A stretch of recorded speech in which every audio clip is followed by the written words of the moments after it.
much for tuning in today. I have the amazing Andrea here today. Thank you so much for being here. Thanks for inviting me, Steph. I'm excited. Yeah, you made the trip from Madison, so I appreciate that. Of course. How was the drive? Yeah, it was easy. There was actually a rainbow on my way. And so I was doing some affirmations and it was like, why is today going to be the best day? And then I look up and there's a rainbow. And I'm like, oh, I'm going in through a portal. So That's beautiful. amazing. Yeah. The Bluffs. Which way did you go? Are you east side or west side? I'm Verona, so I came up through Sauk. Yeah, the Bluffs are kind of amazing. Yeah. Like it's two different worlds. It really is, yeah. And it just felt like for probably 10 minutes, it was like leading me here. So it felt Perfect. symbolic, yeah. Oh, good. Yes. So you are a leadership coach. Prior to that, you were in corporate. I was. I have this fascination with how women, well, especially women, because I think it's harder, but how we make that switch of, paycheck every 2 weeks, go in, do my work, get home, and then to take that leap of faith and trust. So can you kind of tell me a little bit about that journey? Yeah, absolutely. I'll try to make it a short story, but we'll go where it goes. So when I was in corporate, I was working as I like to say project manager, process improvement. And so I was really helping manage projects, manage systems, manage work. I fell into that because I had engineering degrees, which I did because that's what people who are good at math and science do, but then I didn't really want to do anything with those, and so I kind of just fell into this track that I ended up being good at. So I got to a point in corporate where I was really good at what I did, and at that time what I was doing was helping people with the way that they got work through the system. And so work would stop for manual intervention, and I would find ways to make it not stop for manual intervention, so that way it would be more automated. So this was AI before AI was cool, in a sense. Very technical. Very technical, yeah. And so I was doing a lot at that time with computer systems and just how work flowed through systems. And it was in that time when I had my first baby, and I was looking around at my life, and I realized I was so overwhelmed. I was doing so much. I felt like my life was so busy, but I was bored as hell. And I was looking around and just underwhelmed with everything, unfulfilled.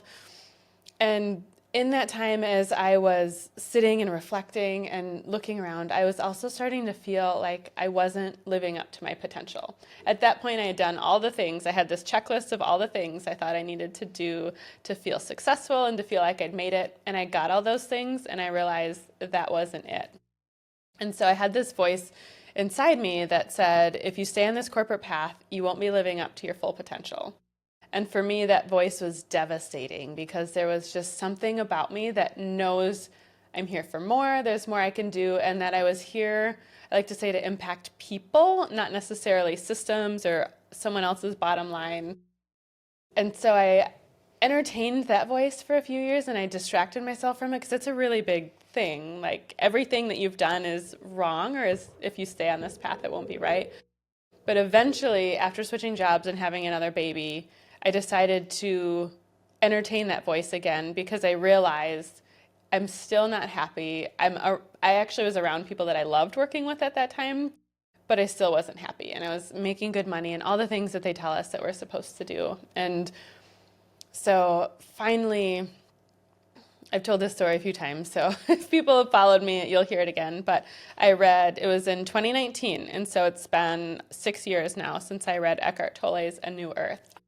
Yeah, really good book. And that was the book that really shifted the trajectory for me. And I finished that book with this idea that if you just do what your soul is here to do, you'll be so well resourced and you're going to feel happy and fulfilled.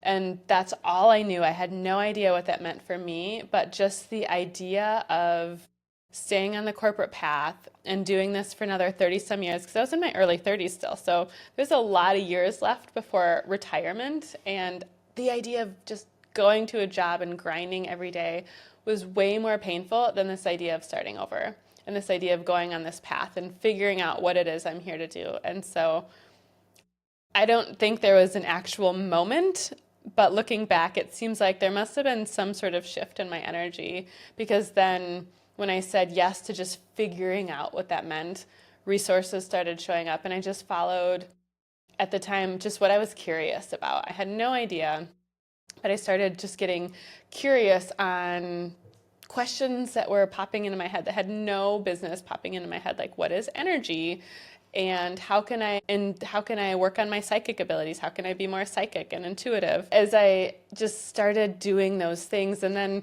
I took it into my parenting, and how could I not yell at my kids? I was very reactive and controlling in a way that I didn't like. And so that taught me trauma patterns and energy healing and how you can just use your breath to get rid of all of this pressure in your body. And so all of those things started adding up for me. And I realized, again, I still didn't really know how it was supposed to look, but I knew in some way I was learning all those things so I could teach those and show the way. And eventually, even still at corporate at this time, I told my boss, I'm like, this is what I want to do. I want to start a business. And so he was fully supportive. It was actually amazing. I was very transparent. And he was supportive and cheering me on. And so my whole team knew that I was building up this thing on the side. And eventually I just left my job and took the leap. And I've still been figuring it out ever since. But I'm happy. I know that I'm on the right path. And I know that all the obstacles and the setbacks and the growth, they're all here for me in some form or fashion, and that life only makes sense in reverse when you look back at it and you can sort of trace the steps back. One of the teachers that I followed early on, it was sort of like a find your purpose class, and one of the questions she would ask would be, what did you want to be as a kid? And then peel that away, and what is the essence behind what you wanted to do? And what I wanted to be as a kid was be a doctor, because I've always known I'm here to help people live better lives and live healthier lives. And for me, I worked in the healthcare system for a period of time, and I knew that that wasn't it. I thought that that would be the way that I would meet this need and help people live healthier lives. And then you get in and you pull back the covers and you're like, it's really messed up in here. This isn't really what I felt like. And so when I discovered energy and how so much of an energy, when I mean energy, a lot of it is really the thoughts that we have and then just the emotions that are unfelt in our body. And that leads to so much disease, and people aren't talking about that. But when I started learning about that, I realized that that felt like it was tying back to that essence I knew as a kid, which was I'm here to play in the body on some level. The only way I knew to explain it at the time was as a doctor. I now know that I wasn't meant to be a doctor, but I was here to play in the body and help people live healthier lives through the body. And I'm making that connection just as I say that out loud right now, too. So there was just a resonance I couldn't explain, but it all made so much sense once I got into it. And did you have support around you to make this shift? I know you talked about your boss, but how is your family? Because obviously they're most likely very analytical as well. Yes. Yep. I am lucky. I would say I have some support. People don't really understand what I do, which makes sense. But my dad was self-employed almost his whole life. And so he gets the being unemployable piece. I feel like I'm very unemployable now. I wouldn't want to go back to working for a boss. He understands that. And my husband, his business, he's in construction, and so his business has been able to pick up some of the financial slack that that we dropped with me leaving my business. And so I'd say there was some support, although I'm also very stubborn, and I would have done it anyway because I just know that part of me would have died if I didn't try this out for myself. So I'd say maybe half support from my family, but I get more support actually from the community, I would say. Yeah, and I mean that's like the best part about networking and being around like-minded people is that support that you know you're not alone. Right. So tell me a little bit about your business. Yeah, my business has pivoted, and I would say that's one of the more challenging things when your business feels like an extension of you. It feels like an extension of me, of what I'm learning, of what I'm into. And so it's certainly evolved over time. One of the things that has been more challenging for me is to nail down this idea of a niche and who do you help? Because as I've evolved, it's evolved. And so I started helping moms be more patient with their kids and get over the yelling and the reactivity through breath work and visualization exercises. And that's about where I was when I left corporate. After leaving corporate, then I pivoted a little bit to helping the high achieving woman who they climb the ladder, they did the things that we were told we were supposed to do, and then they get to a point where they realize this doesn't feel good, but I don't know what else to do because I've been on this path. And so I supported some women at that point of transition in their life. And then more last year, I was getting into helping entrepreneurs because what I know about business is we attract opportunities based on our energy. It's not necessarily about all the action that we're taking. That we're told we need to do. Exactly. A lot of it, especially if the action comes from hustle or comes from not enoughness or from a place of, neediness, then that's really going to detract from business results. So I was doing that for a period of time. And then as I was doing that, I started looking around and I meet with a lot of coaches. There's a lot of coaches that I network with. And so I was starting to ask the questions, how am I different? How is my approach different? And what I realized was what I do is I really help people get into the body and out of the mind. And so with that and just taking a few months off and kind of looking around me and recalibrating what I wanted to do, now I'm playing more in the space of, it's very similar to what I was doing before, but I'm calling it more the high achieving woman who they're a leader, they're a high achiever, so they could be in corporate or in business, but it's really about they're feeling disconnected from what they're doing. And so they think leadership is about how much they do and how much they know, but there's still a part of them that feels like they're meant for more and they're disconnected from their voice and their purpose. And so now what I'm leaning into is helping those sorts of women get out of their head back into their body, because our body holds our fear, our body holds our wisdom and our guidance system and our next steps and our receivability and magnetism. And the more leaders can lead into that, I think we'll just have more power, but more feminine power. And that's what I would love to see. I think so too. And it's funny that you're saying that because I have been working on this course and then hopefully after the course, some mentorship with helping the women that have checked all the boxes and they look around and they're like, what the heck? Right. Like, this wasn't what I was promised. And then again, going through that fear and finding what brings them joy again. Yes. Because once we identify the joy, then we can follow that and see where it leads. Mm-hmm. So how do you help people get through fear? Yeah, I guide them into their body. So one thing I like to remind people of, which not everyone thinks about it this way, is very simply, we've got two guidance mechanisms. I like to say we've got the fear-based part of us and then the guidance part of us. And so in our body, fear feels like constriction, it feels like anxiety, it feels like stress. And I like to say fear is not you. Fear is a story that you've been told that you held on to, or it could be a story that came from your ancestors that you just happen to have through birth. Lucky you. And so whenever I typically start with them talking, and with them talking, I can very easily pick up disempowering thoughts, beliefs. And so when those come up, then I guide them into their body. We find where the fear is. And then just through simple breathwork visualization, we can usually release the charge behind the fear. And then that's when intuition comes in more strongly. And so intuition or your guidance system really feels like light. It feels like joy. It feels like expansion. And so it's really learning how to differentiate between, does this feel light or does this feel heavy? If it's heavy, then that's my opportunity to release it or just to do the thing anyway, but not to let it be the decider. But if it feels light, that's my guidance. That's what I'm here to follow. Lean into the Yep.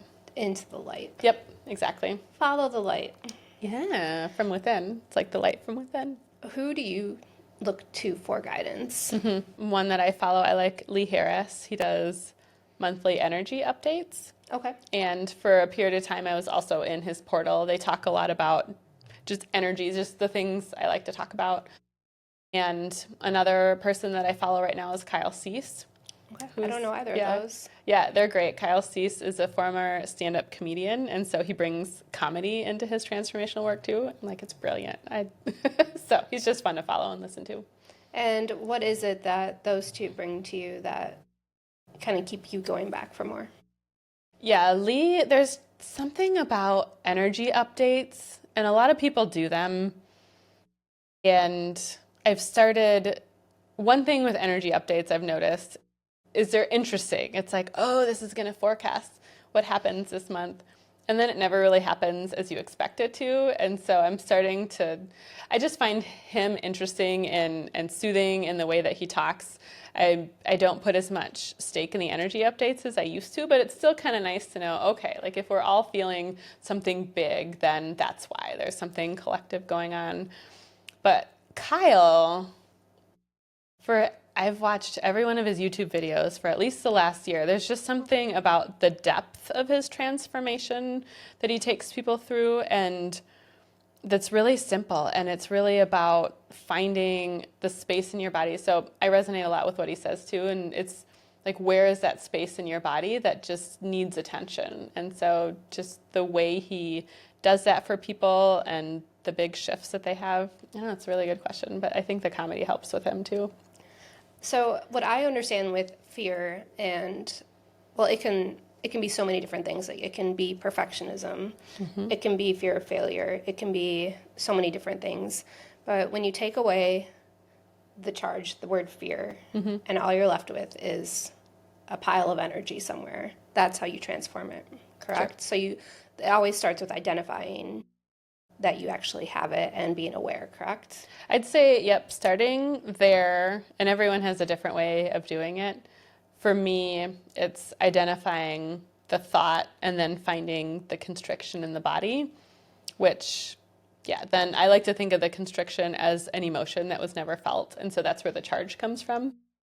And so if you just allow yourself to feel the emotion, because an emotion is an energy wants to flow. And so if you just finish the emotion that started probably when you were 6, Yeah. then that decreases the charge. And I know with massage therapy too, I would work on a spot on somebody, let's say their shoulder. And it's like you keep working and you keep working it. And then all of a sudden you feel heat. Sure. And the person on the table might not even feel it, but there is an actual physical reaction to releasing. Absolutely. How do you help clients work through that release? Because this might be their first time. You might be working with somebody first time, realizing that we are energy. Energy is stored, and we can transform that energy and use it to something that's powerful. Yeah. How do I? How do you articulate? Yeah. I'll restate that. How do you articulate that process to somebody that might not know what it is? Yeah, I really just guide them through it experientially. And so as we're talking, they'll say something that I pick up on. So like I had a client who she wanted to charge more money in her business. And so she had planned to raise her rates in January, but even at her current rates, she kept discounting her current rates. And so it's like, well, there's a fear there. Like I know that that's a subconscious thing. And so I typically like to take people back to what's the moment you made that decision. And so I guide them, and imagination is amazing. And so typically, what's the moment you made that decision to offer a discount? Or what's the moment you got really reactive and stressed? And then I have them close their eyes, and so they're breathing, and I say, where do you feel that in your body? And typically then it's just me guiding them, and it's like I can't explain it. It's something that they have to experience. And so then it's just incredible. The people who don't think they're intuitive, they'll either feel it, or some of them will start crying, because crying is also release. I do a lot of crying. That's how I release a lot of emotions. Me too. But really, it's all, once they experience it, once they can feel the lightness, everyone always says at the end, I feel lighter, I feel calmer. And so I don't think it's something you can really explain. It's something that I just take people through. And then once they get it once or a couple times, then they get it. How important is it to just bite the bullet and work through that fear of charging what you need to charge? Yeah. I mean, I would say that fear will likely come up, and so it will come up at some point, and so it feels important to just tackle it when it makes sense to tackle it. And I like to say, when it's ready, the universe will put something in your face that will trigger that fear, and then you'll know that that's something that you need to work through. But absolutely, if you don't, I mean, the byproduct of not working through fears like that is you're undercharging, you're always giving away your time, or you're hustling and you're not making any money, which we all deserve to make money to support ourselves. And so I think it's certainly an underrated thing that not a lot of people understand. Why am I giving all my time away for free, or why am I undercharging everything? But absolutely, it can be a really powerful way to make it so you feel good about charging. Because the other way I like to think about this too is some people, and it seems like mostly men, probably more than women, but some people can have the fear and take the action anyway. So some people can be afraid of charging more money, but they just do it anyway, and they sort of muscle their way through the fear. For me, I prefer a more softer approach where you find the fear in your body, you transmute the fear in your body, and you really change the story around why you deserve to make more money, and that just makes it a lot easier to do it versus muscle your way through it. Yeah, it's a totally different energy. And money, I know in my woo world, Yep, money is energy. exactly. And Yep. we have to undo those blocks that make us feel inferior to creating wealth for Yes. ourselves Yep. and wealth for hopefully our family. There's such a catch-22 still, and I think we're changing it with men and women, that men do it because they have to.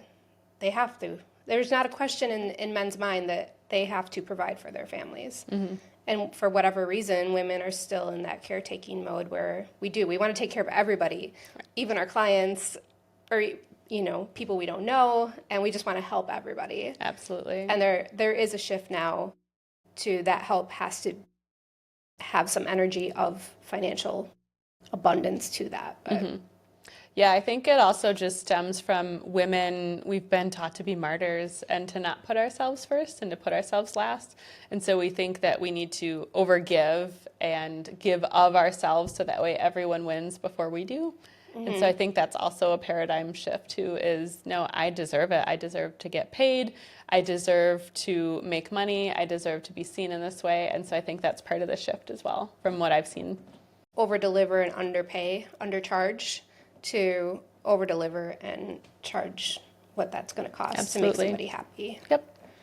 Yeah, and over deliver from overflow. That's the nuance too. Ooh, I I like like that. to remind people is it's not the action, it's the motivation and the energy behind the action. And so you can still over deliver from a place of I'm not enough if I don't give them more, or you can over deliver from a place of I'm so filled up that I just want to give to make their life better. And so it's tapping back into the what is the motivation and the intention behind my action. That's really important information. And what you're talking about is so important, is that intention, the motivation. And I love it because I don't get to talk about this very often in my world. We talked before we started that I live in a world of boys. Everybody's a boy in my world, it seems like. And how could somebody like me start teaching my men about the importance of intention and clarity, kindness and softness? Because I do think as a mother, it starts with us. Absolutely. I think, and are you thinking more men or your boys? Because I know My youngest is going to be 18, so Okay. we're like, you're past the stage where they're young and impressionable. yeah, and I'm not thinking- talking about Yeah. the old guys at the voting station. Right. But as my boys become men, I would love to not be so quiet about the things that are really important to me. I don't know how to bring up these topics of, I'm getting embarrassed, I'm getting red. Yeah, I don't know that's how good. to bring up these topics, but they're super important to me. They're at my core. They're why I have been able to make these big pivots in my life and do the things that I do. Yeah. I mean, I always love, if you want to talk about it, we can go there. We can do like a sample, but it's getting into, so why are you getting red right now? Like, what is coming up? It's like talking about what I talk about. Okay. And why do you think you're getting red? Because I guess because I have a fear of truly being myself around the people that I love the most. Okay. So there's a fear of And what would it mean if they, I guess, is it a fear of judgment, I guess, or do A you want to? rejection. Rejection, I would okay. say, yeah. And what would it mean to you if they rejected you? That somehow that my beliefs weren't valid. Okay. And Yep, I know it's not true. yep, And I know that everybody has their own beliefs. yeah. So it's stored somewhere in your body then. Yeah. Yeah. Do you want to try to find it right now? Well, yeah, I mean, it's like right through here, Okay. up into my jaw and right through my So cheeks. that makes sense. I mean, because throat is throat chakra. Oh, And yeah, so power. a lot of people, women, have been silenced over time from being able to express themselves and their authenticity. So, yeah, so you picked it up. So, what I would do, I guess everyone would work it different, but if I was doing this for myself, then I would actually work through that energy, and I can either close my eyes and kind of feel it and breathe into it, or another thing I'll do is brain dump journal. Oh, Like, okay. what are all the beliefs that are trapped in here? Yeah. Because I like to think of the energy as it's a trapped emotion, but then there's also beliefs that have been put on top, sort of like an egg in an eggshell. Like, your body doesn't want to feel that emotion, and so it puts these beliefs on top to protect it from feeling the emotion because it thinks feeling the emotion is death. And sometimes if we just give voice to those beliefs through brain dump, journal, whatever you want to call it, sometimes that can also move the energy. Yeah. I love that because it is I only want to speak to the people that want to hear me. Yeah. I never want to speak to somebody that I might face judgment Yeah, from. So absolutely. I'm just, Yep. yeah. But really, it all comes back to us. And so if you're afraid of them judging you, that means on some level you're judging you also. Oh, for sure. Yeah. Yeah. And so, yeah, getting to the root of that, disentangling that. And sometimes it's just being afraid and doing it anyway, too, depending on what it is. What does a typical day look like for you on a Tuesday if you're not coming to Baraboo to do a podcast? Right. Sure. Typically, so LinkedIn is the main platform, I would say, where I'm posting, sharing thoughts right now, minus my email list, which goes out Wednesdays. If I'm doing a podcast, that'll be my podcast announcement, and then Sundays are my special. I have Instagram as well, which lately I use Instagram more for stories just because I love getting on and like, this is what I'm going through today, more real time. And that feels like the best platform for that. Yeah. Messy hair, don't care. Exactly. And yesterday I got on and I was like, my son just went to therapy for the second time. And I was feeling all the feels around feeling like a failure of a mom. Like, why couldn't I help him with this? Why do we have to go? And so I was talking just real stuff on what's going on in my life. I'd say I could maybe spend an hour-ish. I love crafting content. And so it's not hard for me to get on LinkedIn and put something together. I was very writing heavy. And one of the reasons I'm in Faith's group right now is she's focused on video. And so I want to get more into video also because, as we know, things are changing and we want to know that you're not a robot on the other end of the computer. And so video is really helpful for that. And so it takes me longer to do the video because I'm still doing the cuts and then learning how to edit and put everything in more of a polished format. But I'd say maybe an hour-ish a day just putting content pieces together. And that's also been part of my journey because I've realized that one of my biggest motivations up until recently was really around putting content around to be seen as smart and to sound cool because I had unconscious like drivers that was my identity. I was the smart one. I needed to be seen as the smart one.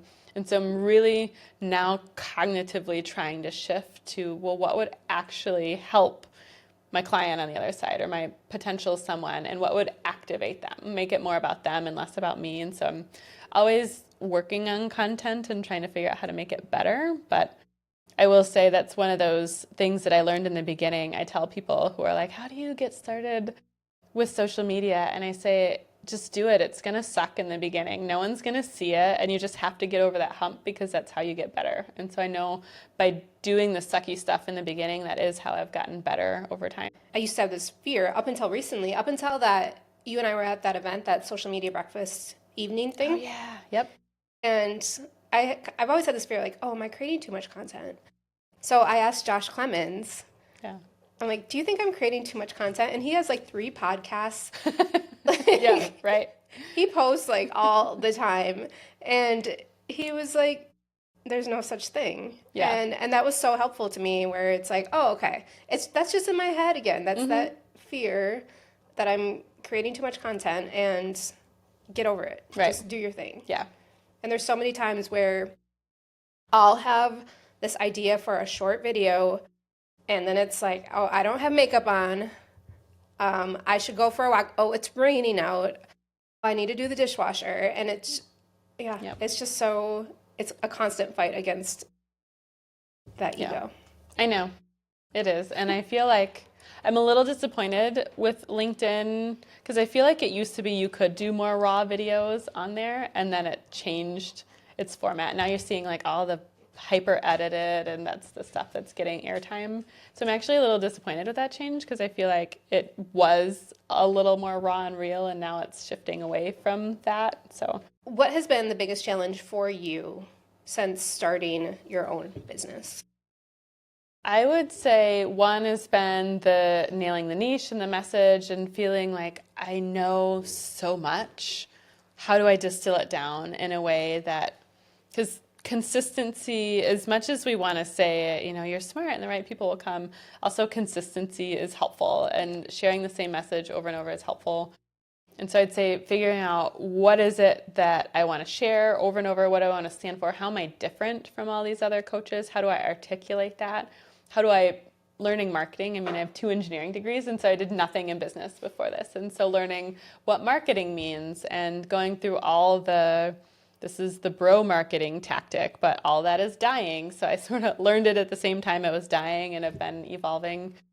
So that's been a big part of it. And money, I think just with so many people, money's also been an interesting part of the journey because for some reason it was very easy for me to make money at corporate and wherever everyone's scale is. I left, being able, if I was working full time, I left working 4 days a week. But had I been full time salary, it would have been like a low 6-figure salary, which is a good amount of money. And there's something about doing that on my own, which has been really hard. It's like, sure, someone else can pay me, but when it's my own work, I've had to work through a lot of that too on seeing the value in my own work and how can I allow myself to receive that much money? And I know I only go through it so that way I can help other people go through it as well, but it's definitely been a journey where I thought that if I left corporate and said yes to my spiritual path and my purpose, everything would be easy. But no, I realized that the whole point is the journey and the lessons and not necessarily the income. Money is just a small portion. I like to think like it's not money we're exchanging, it's value or it's love or, put a different currency on it. Mm-hmm. And there are so many ways, if you just call it value, there's so many ways we can give and receive value where money is part of the pie, but it's not the whole pie. And so I feel like that's what people talk about with an abundance mindset is really starting to look beyond just money and looking at all of the things in your life. And so that's one thing I think about is I've received so much value recently in the last few years, even though maybe my business financially hasn't looked the way that I've wanted it to, but I haven't felt my life completely restricted in a way. I don't buy as many clothes as maybe I did before, but I still go on vacations and take trips and go out to eat because there's other ways that value comes to me. What advice would you give your 20-year-old self? I needed to do everything I did to get me to the point where I am now. And so I feel like if I was to go back, a lot of us think we want to tell them to do something different. But I needed to do all of those things, as painful as it was, to get to where I am today. And so it's really more like, just keep going. It's all going to work out. Just you don't know why yet, but just keep going, keep trusting yourself above all, and it's all going to work out. How can people follow along on your journey? My main social, again, LinkedIn. So that's just Andrea Andree with 2 E's. There's not many of us out there. We're pretty easy to find. Instagram is at Moms Gone Quantum. Or you can just search Andrea Andree. I think I'm pretty easy to find there too. It's the benefit of my name. And then my email is andreaandree2es.com/email. And then that'll put you on the email list, which is getting a bit of a upgrade, so I'm really excited about that. Oh, so people can Yes. follow, they can get their own upgrades with Yep, you. exactly. Okay, perfect. Yep. Anything else you'd like to add? What always comes through is just reminding people that whatever they're going through right now is perfect for them. And it's always a lesson for me too, that we're not always going to affirmate, ascend, gratitude our way out of the sticky stuff right away. Sometimes there's a reason to play in the mud and the muck for a little while. And can we let that be okay? Because it will be okay. It will always work out as long as you're willing to go through it with courage. But sometimes it's just something, there's just a reason for it, and it's not always something that we can just like high vibe our way out of. Well, thank you so much for Yes, being here. thanks for having me. This was fun.